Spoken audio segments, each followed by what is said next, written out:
আসসালামু আলাইকুম, আমি নাজমুল ইসলাম। আমার প্রাণের ভাই বোনেরা, তোমাদের সবাইকে অনেক অনেক শুভেচ্ছা আর অভিনন্দন জানিয়ে শুরু করছি আমাদের পর্বভিত্তিক যে একটা প্রশ্ন উত্তর আমরা চালাচ্ছি। সেটা কি? সেটা হচ্ছে গিয়ে বোর্ড সলিউশন। তারই ধারাবাহিকতায় আমরা হচ্ছে আজকে সলিউশন করব ঢাকা বোর্ড 2024। সো চলো বেশি কথা বাড়াবো না, আমরা হচ্ছে গিয়ে ডিরেক্ট অঙ্কে চলে যাই। ওকে, এটা হচ্ছে ঢাকা বোর্ড 2024 এবং ঢাকা বোর্ড 2024-এর আমরা যেমনটা করি, সর্বপ্রথম আমরা হচ্ছে কি করব, আমরা কোশ্চেন পড়ে নিব। কোশ্চেন ক নম্বরে মালিকানা সত্ত্ব বের করতে বলছে। এটাকে সহজে বলে আমরা বলি ওনার্স ইকুইটি বের করতে বলছে। ঠিক আছে, এটা কিভাবে বের হয় আমরা জানি, সি প্লাস আর মাইনাস ই মাইনাস ডি। এই যে আমাদের পুরনো ছোটবেলার কথা মনে পড়ে যাচ্ছে ভাই। ছোটবেলার কথা বলতে হচ্ছে যখন আমরা লেনদেন শিখতাম। ঠিক আছে, এরপর লেনদেনগুলোর সাধারণ জাবেদা করতে বলছে, মানে জাবেদা, দেন নগদান ও ক্রয় হিসাব তৈরি করতে বলছে। দেখো এখানে কিন্তু তোমাকে বলে দেয় নাই তুমি কি টি ছকে করবা নাকি চলমান জেড ছকে করবা। সো যখন এভাবে বলে না দিবে তোমার হাতে অপশন আছে, বাট আমি সবসময় পছন্দ করি আমি চলমানে করব। কারণ কি, চলমান জেড ছকে করলে এটা হচ্ছে বেটার হয়, ইজি করা যায় এবং খুব দ্রুত হয়। সো আমরা চলো কথা না বাড়িয়ে তাড়াতাড়ি হচ্ছে আমরা প্রবলেমগুলো সলভ করি। প্রথমে বলছে মালিকানা সত্ত্ব বের করতে।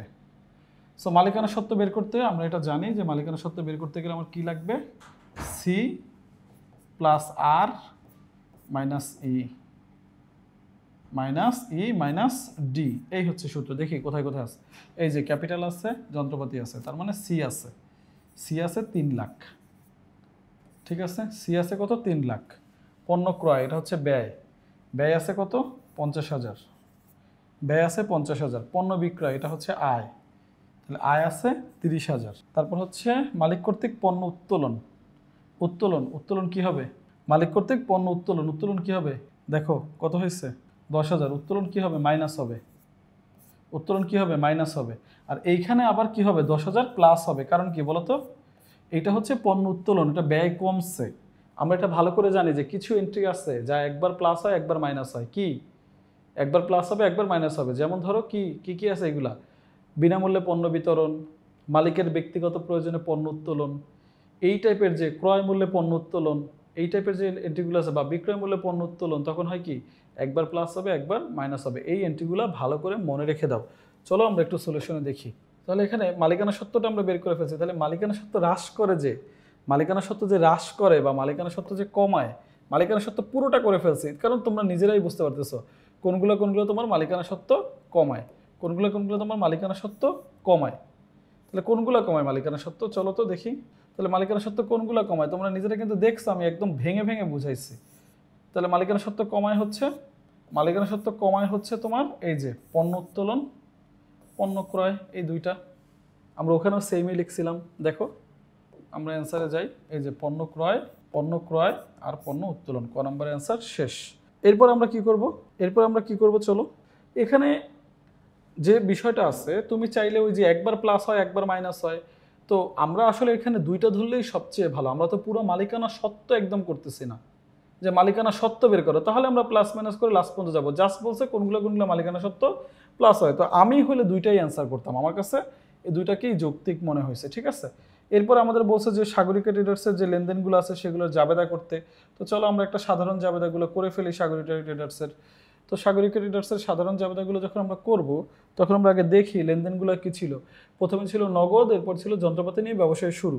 তাহলে নগদ মানে যা যা নিয়ে ব্যবসায় শুরু, আমাদের ব্যবসায় শুরু, সেগুলো আগে ডেবিট, ঋণ বাদে নগদান হিসাব ডেবিট, যন্ত্রপাতি হিসাব ক্রেডিট, আর সব মিলিয়ে মূলধন হিসাব, যন্ত্রপাতি হিসাব ডেবিট, সব মিলিয়ে মূলধন হিসাব ক্রেডিট। তাহলে আমরা নগদ আনছিলাম, নগদান ডেবিট, যন্ত্রপাতি আনছিলাম, যন্ত্রপাতি অ্যাসেট ডেবিট, আর মূলধন হচ্ছে মালিকানা সত্ত্ব ক্রেডিট। তার মানে এটা সি, এইটা এ। আমরা এটা জানি যে সম্পদ বাড়লে ডেবিট আর মূলধন বাড়লে ক্রেডিট, শেষ। তারপরে পণ্য ক্রয়, ক্রয় মানে ব্যয়, পণ্য ক্রয়, ক্রয় মানে কি ব্যয়। তাহলে ব্যয় বাড়লে কি ডেবিট, তাহলে আমরা ক্রয় হিসাব লিখি আগে, ক্রয় হিসাব ডেবিট। আর এই পণ্য ক্রয় করতে আমার কি লাগছে, নগদ টাকা লাগছে। তাহলে নগদান হিসাব ক্রেডিট, নগদান হিসাব ডেবিট, ক্রয় হিসাব ডেবিট, নগদান হিসাব ক্রেডিট। ক্রয় মানে কি ব্যয়, ব্যয় মানে কি এক্সপেন্স, এটা প্লাস হয়েছে। ডেবিট অ্যাসেট নগদান, নগদ টাকা কমে গেছে, এর জন্য ক্রেডিট। আমরা জানি সম্পদ বাড়লে ডেবিট, কমলে ক্রেডিট। ব্যয়ও বাড়লে ডেবিট, কমলে ক্রেডিট। বাড়ছে ব্যয়, এর জন্য ডেবিট, আর নগদ কমছে, এর জন্য ক্রেডিট। শেষ। কারণ লিখে দিবা। পণ্য বিক্রয়, তাহলে পণ্য বিক্রয় করলে কি হয়? পণ্য বিক্রয় করলে কি হয় ভাই বলো? পণ্য বিক্রয় করলে হয় আয়। তাহলে এই বিক্রয় করলে কি আয় হয়? নগদ টাকা আয় হয়। তাহলে নগদান হিসাব ডেবিট, নগদান হিসাব ডেবিট, আর বিক্রয় করলে আয় হয়, তাহলে বিক্রয় হিসাব ক্রেডিট। নগদান হিসাব ডেবিট আর বিক্রয় হিসাব ক্রেডিট। নগদান হিসাব ডেবিট আর বিক্রয় হিসাব ক্রেডিট। বিক্রয় কি? আমার রেভিনিউ বাড়াইছে, মানে আমার আয় বাড়াইছে। আয় বাড়লে ওনার সিকিউরিটি বাড়ে। এটা হচ্ছে আমাদের যে মালিকানা সত্ত্বে বের করতে ছিল। তাহলে বিক্রয় হিসাব আমার ক্রেডিট, আয় বাড়ছে। আর নগদ আমার অ্যাসেট, অ্যাসেট বাড়লে ডেবিট। আমরা যে সূত্র শিখছি সম্পদ অবলিক ব্যয় অবলিক উত্তোলন, বাড়লে ডেবিট, কমলে ক্রেডিট, আর দায় অবলিক আয় অবলিক মূলধন, এটা কি? বাড়লে ক্রেডিট, কমলে ডেবিট। সো আয় বাড়লে ক্রেডিট। শেষ।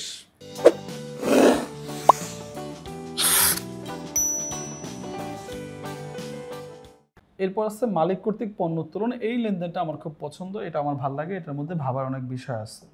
ঠিক আছে লক্ষ্মী ভাই, দেখো তো মালিক কর্তৃক পণ্য উত্তোলন। তাহলে মালিক পণ্য উত্তোলন করছে, মালিক কিছু নিলেই উত্তোলন, মালিক কিছু নিলেই উত্তোলন। তাহলে উত্তোলন হিসাব ডেবিট, উত্তোলন হিসাব ডেবিট। মালিক কিছু নিলেই উত্তোলন, উত্তোলন হিসাব ডেবিট। তাহলে মালিক কি নিছে? পণ্য নিছে। পণ্যের নামে কোনো হিসাব হয় না, তাহলে ক্রয় হিসাব ক্রেডিট। ক্রয় হিসাব কি? ক্রেডিট। উত্তোলন হিসাব ডেবিট, ক্রয় হিসাব ক্রেডিট।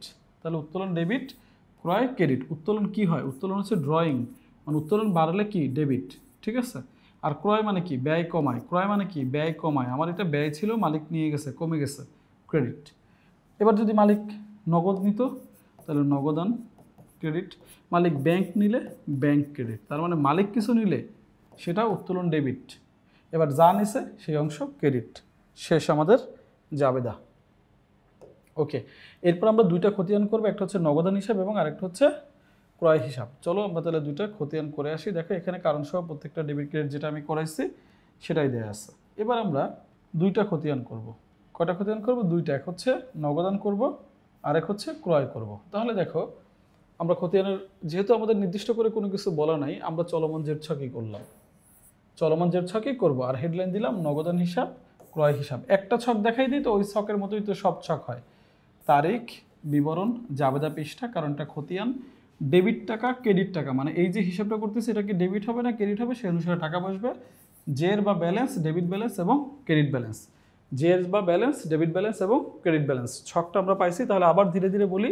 তারিখ, বিবরণ, জাবেদা পৃষ্ঠা, ডেবিট টাকা, ক্রেডিট টাকা, ডেবিট ব্যালেন্স এবং ক্রেডিট ব্যালেন্স। ঠিক আছে। তাহলে আমাদের এখন কাজ কি?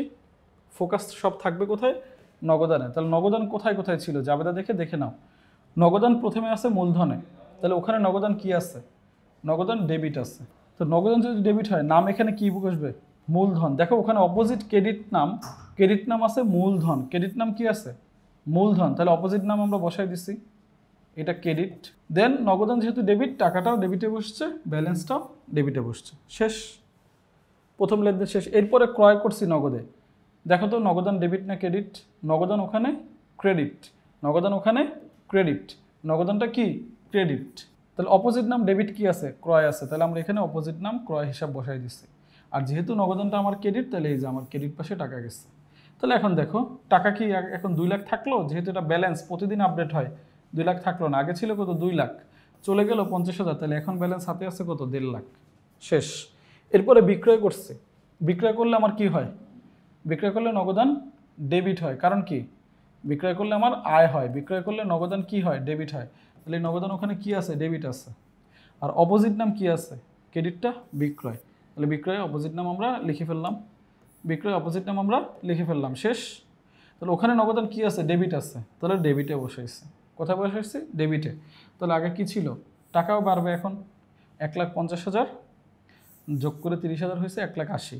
তার মানে ডেবিট আর ডেবিট হলে যোগ হয়, ক্রেডিট আর ক্রেডিট হলে যোগ হয়। বাট যদি ডেবিট ক্রেডিট অথবা ক্রেডিট ডেবিট হয় তাহলে মাইনাস হয়। বাট মোট কথা হচ্ছে যদি ব্যালেন্স এইটা বড় হয় তাহলে এখানে হবে, যদি ব্যালেন্স এইটা বড় হয় তাহলে এখানে হবে। দেখো প্রমাণ করে দেখাচ্ছি। এই দুইটা যোগ করে হয় 2,30,000, এটা যোগ করে হয় কত? 50। তাহলে ব্যালেন্স কোন পাশে বেশি?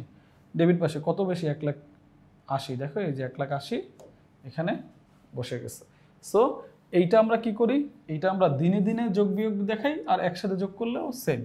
সো আমরা এটা করে ফেললাম। দেন আমরা ক্রয় হিসাব করব। ক্রয় হিসাবে আমরা জানি ছক কি, তারিখ, বিবরণ, জাবেদা পৃষ্ঠা, ডেবিট টাকা, ক্রেডিট টাকা, জের বা ব্যালেন্স, ডেবিট এবং ক্রেডিট, উপরে হিসাবের কোড নং, যেটা আমাদের কমন।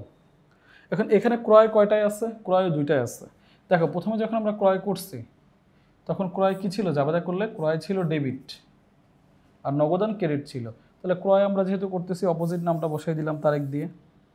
ক্রয় যেহেতু ডেবিট তাহলে টাকাটাও বসবে ডেবিটে, ব্যালেন্সটাও যাবে ডেবিটে, শেষ। এরপরে যখন আমরা উত্তোলন করছে মালিক, তখন কি ছিল? তখন ছিল উত্তোলন ডেবিট আর ক্রয় ক্রেডিট। তার মানে এখানে ক্রয় হিসাব কি ছিল? ক্রেডিট। এখানে তাহলে ক্রয় হিসাব ছিল কি? ক্রেডিট। তাহলে এখানে এবার ক্রয় হিসাব কি? ক্রয় হিসাব হচ্ছে এখানে ক্রেডিট। তাহলে অপোজিট নাম কি আছে? উত্তোলন, তাহলে উত্তোলন নাম বসাই দিলাম ডেবিটটা। আর এই যে ক্রেডিট, তাহলে টাকাটা কোথায় যাবে? ক্রেডিটে যাবে। তো ব্যালেন্স কোনটা বড়? 50 আর 10। তো বড় তো ডেবিট, কত বড়? 40,000, কারণ অটোমেটিক মাইনাস হয়ে 40,000 বসছে, শেষ। এই যে দেখো একটা চমৎকার বোর্ডের অঙ্ক আমরা কত চমৎকারভাবে করলাম। জাস্ট যদি অঙ্কগুলো ধরা যায়, বোঝা যায় যে আসলে কি চাচ্ছে, তাহলে কতটা ইজি তোমরা সেটা বুঝতে পারছো। সো আমি বিশ্বাস করি তোমরা এভাবে ধীরে ধীরে করবে, এবং আমি কিন্তু তোমাদের অঙ্কটা খুব স্লোলি করাইছি যেন তোমরা কোনোভাবেই কনসেন্ট্রেশন ব্রেক না করো, ঠিক আছে? সো তোমাদের সবার জন্য অনেক অনেক শুভকামনা এবং অভিনন্দন জানিয়ে আমি আজকের মতো এখানে বিদায় নিচ্ছি। আশা করি তোমরা সবাই অনেক ভালো থাকবে। সবার জন্য অনেক শুভকামনা। আল্লাহ হাফেজ।